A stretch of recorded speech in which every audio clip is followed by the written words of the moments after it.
Alright guys, so let me turn my fan off. No, let me just put it on low because it's too hot to turn it all the way off.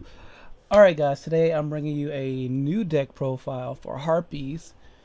This is more of a rank 4 variant because I don't have like the good rank 7s like Big Guy and Dracosack. But, you know, the rank 4 variant is still good and I can still make some rank 7s. Not a lot of them, but still some. And Harpies is one of my favorite archetypes. I'm glad it got a lot of support. I would have been playing this deck sooner, but the stuff was just expensive for some reason. Like Harpies dancers were around 20, Chandlers were around 15, Hysteric Signs were like 10, 8, 10 bucks a piece. And I was like, you know what? Never mind. But for some reason, they all dropped in price. Like the dancers were like 7, Chandlers were like 5, Signs were like 4. So I was like, let me go on and pick it up while it's cheap before they spark in price again. I think the price drop was because of the artifact matchup, and people realize it's not really that good against artifacts, but there's ways around that. And I think my deck addresses some of those problem decks like Ghost Tricks, Artifacts, Yugioh, things like that. So that's enough talking. Let's get into the deck profile. Let's start off with 2 Dancer. Return 1 wind monster you control to the hand. You can normal summon 1 wind monster, except for Harpie's Dancer. No, can you summon another Harpie's Dancer? Huh. You can summon any wind monster. You can summon another Harpie's Dancer, but you can only use this effect once per turn, so kind of be useless. So 2 of her. 3 Chandler. Discard 1 Harpie card from your hand and special summon 1 Harpie from your deck. And while there's a dragon type monster on your field, this card becomes level 7. So that's where Harpie's Pet Dragon comes into play. So 3 Chandlers and 1 Harpie's Pet Dragon. Some people run 2, but that's only when they have the good rank 7s. But it's a dead draw, so run 1, period. 3 Queen to get into your field spell, Hunting Ground. And it's a 2100 beater under Hunting Ground, so it's just a good card. And it's another Harpie. So right now, I'm running 2 Harpie Cyber Harpie Lady, and 1 Harpie Lady number 1.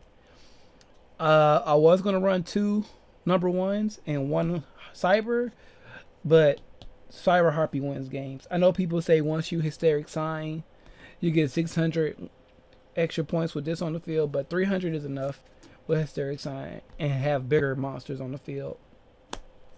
To go along with the rank 4 build, 2 Summoner Monk, you can pitch off your Hysteric Sign, get your Signs effect, summon Harpie's Chandler or Dancer, and just start going off from there. It's a good card. Zephyros, just because Zephyros bounces stuff, and you can just come back to the field and poke for games sometimes. And Thunder King Rayo. So once you set up, don't let your opponent set up, pretty much.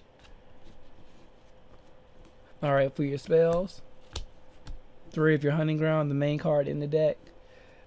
Every time you summon a Harpie card, you pop one of your opponent's back row. And Harpie monster, well, winged beast monsters get an extra 200 attack boost, so that's pretty good as well. 3 Hysteric Sign. When this card is activated, you get 1 Elegant Egotist to your hand, and when it's sent from the field or your hand to the graveyard, at the end of during your end phase, you can add 3 Harpie cards from your deck to your hand. And then of course you want 1 Hysteric Sign because this can bring it out from the deck or the graveyard. 2 Night Beam. This is my little tech against like artifacts and things like that, because they can't be activated in a response, so I think that's pretty good. And then 2 MST, just a nice quick card to help clear your field, clear your opponent's field when you're trying to go off and things like that. And then you run 1 Book and 1 Dark Hole. For your traps, 3 Hysteric Party. This is like your main win condition most of the time. Ditch a card, special summon as many Harpie Ladies as you can. So that's just a game winning card. 2 Icarus attack to blow up your opponent's stuff. 1 bottomless,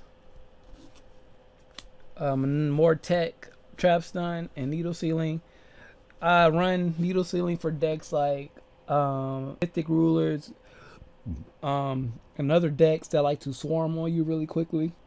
Just keep them at bay, and trap stun can shut down artifacts and things like that to go off and win.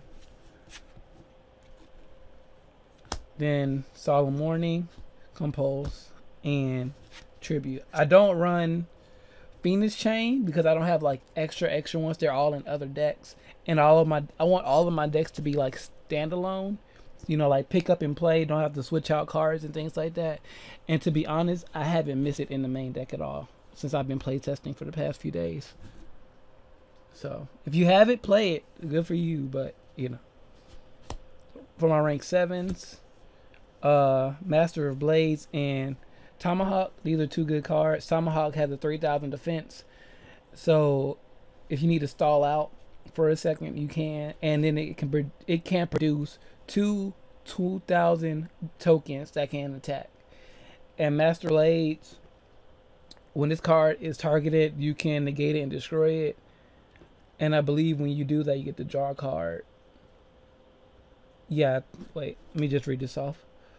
During either player's turn, when a card or effect is activated that targets this face-up card, you can detach one material from this card, negate the activation. If you do destroy that card, then you can destroy 1 card on the field. Oh, that's good too.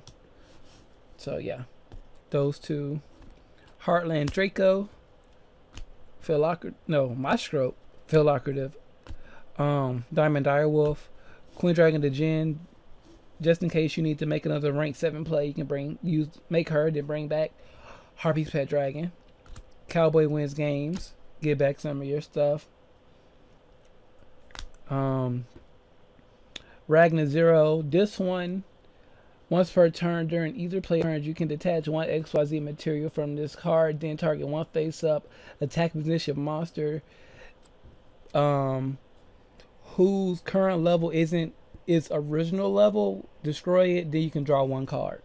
So, for example, if I'm playing Madolche and they have, Chateau on the field, whatever the field spell card is, and it boosts their attack, you can play that, detach it, destroy like Hoop Cake or something like that, and then you get to draw a card.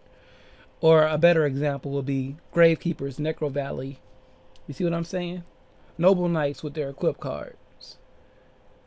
Do you have Zero Fine?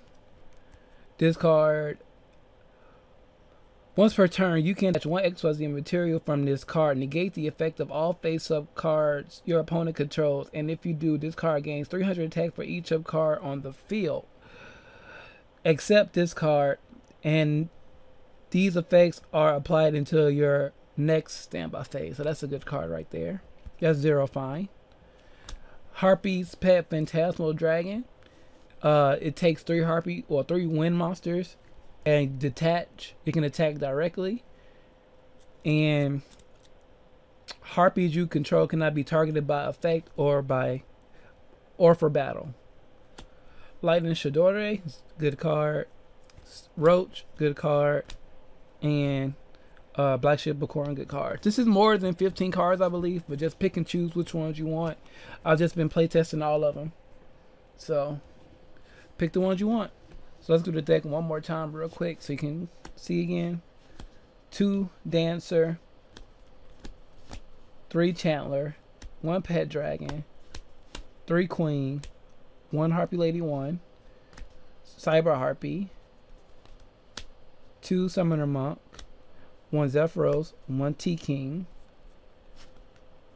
3 Hunting Ground, 1 Egotist, 3 Sign, 2 MST, 2 Night Beam, 1 Book of Moon, 1 Dark Hole, 3 Party, 2 Icarus Attack, Bottomless, Trap Stun, Needle Sealing, Tribute, Compulse, and Solemn.